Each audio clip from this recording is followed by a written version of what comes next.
কিয়ামত কিন্তু আর বেশি দূরে নাই, কিয়ামত একেবারে নিকটবর্তী। তাহলে আসুন, কিয়ামত যদি নিকটবর্তী হয়, আমরা তো এই পৃথিবী ছেড়ে সবাই চলে যাব। তো আল্লাহ যে উদ্দেশ্যে আমাদেরকে পৃথিবীর জমিনে প্রেরণ করেছেন, সেই উদ্দেশ্য সফল করে আমাদেরকে কবরে যেতে হবে। উদ্দেশ্যটা কি? আল্লাহ কোরআনুল কারীমের ভিতরে স্পষ্ট করে জানায়া দিয়েছেন। রব্বুল আলামিন বলেন, আমি মানুষকে পৃথিবীর জমিনে প্রেরণ করেছি, তার উদ্দেশ্যটা হলো ওই মানুষ আমার গোলামি করবে, আমার দাসত্ব করবে, আমার ইবাদত করবে। সূরা বাকারা 21 নম্বর আয়াত আল্লাহ পাক বললেন, ইয়া আইয়ুহান নাসু উবুদু রাব্বাকুমুল্লাযী খালাকাকুম ওয়াল্লাযীনা মিন ক্বাবলিকুম লাআল্লাকুম তাত্তাকুন।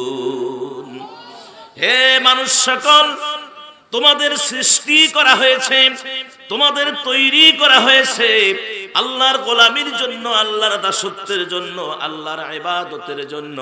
তোমাদের পূর্বে যাদেরকে সৃষ্টি করা হয়েছে তাদেরকেও এই কাজের জন্য সৃষ্টি করা হয়েছে, যাতে করে তোমরা আল্লাহর তাকওয়া, খোদাভীতি অবলম্বন করতে পারো।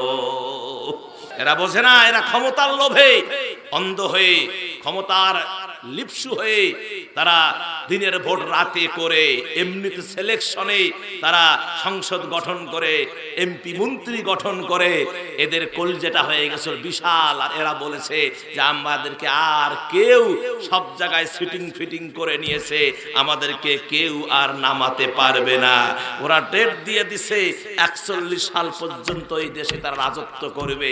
আল্লাহ কয়, ক্ষমতার বড়াই দেখাও না, আগে পালাও, তারপরে 41 সাল পরে কথা কোন নাকি, আগে পালাও, আগে পালাও।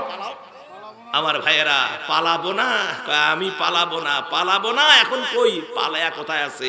আমার ভাইয়েরা, যেই হোক না কেন, যারা ইসলামের বিরুদ্ধে, কোরআনের বিরুদ্ধে, আলেম ওলামাদের গায়ে যারা হাত তুলবে, আলেম ওলামাদেরকে যারা অপমান করবে, আরে মিয়া ফুটানগিরি মারাও মিয়া, এই আলেমদের কারণে আজ দুমুঠো খাচ্ছ। কথা কোন না কেন? হ্যাঁ, এই আলেমদের কারণে দুমুঠো খাচ্ছ। আলেম না হলে তোমার বাবার বিয়ে হবে না, আলেম না হলে তোমার মায়ের কলমা হবে না, আলেম না হলে তোমার জানাজা হবে না। কথা বলেন। বেশি যদি দেওয়ানগিরি করো, আলেমদের সাথে সম্পর্ক বজায় রাখো, তাহলে তোমার ইন্তেকালের সময় তোমার এই মসজিদের ইমাম, তোমার ওই গ্রামের আলেম যাদিকে তুমি জানাজা পড়াবা, তোমার ইন্তেকালের সময় যখন তোমার সিনা বরাবর দাঁড়িয়ে যাবে, চোখের পানি ঝরবে, আহ লোকটা কত ভালো ছিল, আমাকে মহব্বত করেছিল, আমাকে ভালোবাসা দিয়েছিল, মাঝে মাঝে চা খাওয়াইতো, দুটা পান খাওয়াইতো, মাঝে মাঝে হাদিয়া দিত, আহা লোকটা চলে গেল, কেমন জানি লাগতেছে। নিয়ত করার আগেই চোখ দিয়ে পানি ঝরবে, আর নিয়ত করবে কান্না জড়িত কণ্ঠে, জানাজা নামাজ পড়াবে। আল্লাহ কয়, আলেম রে আর কান্দিস না, তোর চোখের পানি আমি কবুল করছি, যা, এর জন্য যখন তোর চোখের পানি বাহির হইছে, যা আমি এর মাফ করে দিলাম। আর যদি আপনি মসজিদে, এই ইমাম সাহেব কই রে, এই ইমাম সাহেব কোথায়, এই মুয়াজ্জিন সাহেব, এই ফ্যান ঘোরে না কেন, এখানে ময়লা কেন, এখানে এরকম জানলা খোলা কেন, এই গ্রিলে ময়লা কেন, কথা কেন, এরকম কিছু বদমাশ আছে না নাই? এই জন্য মুয়াজ্জিনকে আর ইমামকে না, অনেক বেশ যুবক মানুষ যারা এই কাজ করবে, কানের উপরে বলতে দেরি, থাপড়াইতে দেরি নেই। কথা কেন, ওরা বলতে দেরি, থাপড়াইতে দেরি নাই। এটা আওয়ামী লীগের শাসন না মিয়া, আওয়ামী লীগের শাসন না, এটা ওই 16 বছর না।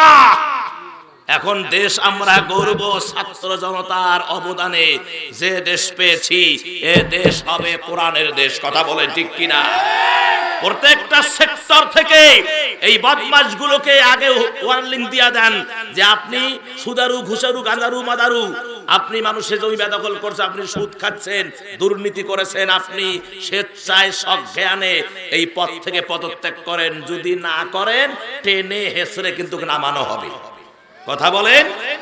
আজটা প্রত্যেকটা সেক্টরে মাঠের সভাপতি হবে, মসজিদের সভাপতি হবে, মাদ্রাসার সভাপতি হবে, সব নামাজি মানুষ। কোন সুদখোর, কোন ঘুষখোর মসজিদ, মাদ্রাসা, ঈদগাহ মাঠ, কবরস্থানের সভাপতি, সেক্রেটারি হতে পারে না, পারে না, পারে না। কথা বলেন, কে পারে? পারে না। এদেরকে আর সুযোগ দেওয়া যাবে না। স্বেচ্ছায় পদত্যাগ করো, না হলে জুতার বাড়ি যে কোনো মুহূর্তে আসতে পারে। তার কারণ তুমি তো ক্ষমতা দেখায়া, ক্ষমতার পাওয়ার দিয়া, পুলিশের পাওয়ার দিয়া, অবৈধ ক্ষমতা দিয়ে এই পদগুলা দখল করে আসো। তোমার আর ক্ষমতা নাই, ক্ষমতা নাই। এখন পালিয়ে থাকো, বাহির হও না। কথা বলেন। আর এদেরকে যারা সহযোগিতা, এরা তো একাই দোষী না, যে সহ্য করেছে আর যে কাজ করেছে উভয় দোষী। কথা কোন ঠিক কিনা? যে অন্যায় সহ্য করে আর যে অন্যায় করে উভয়েই দোষী।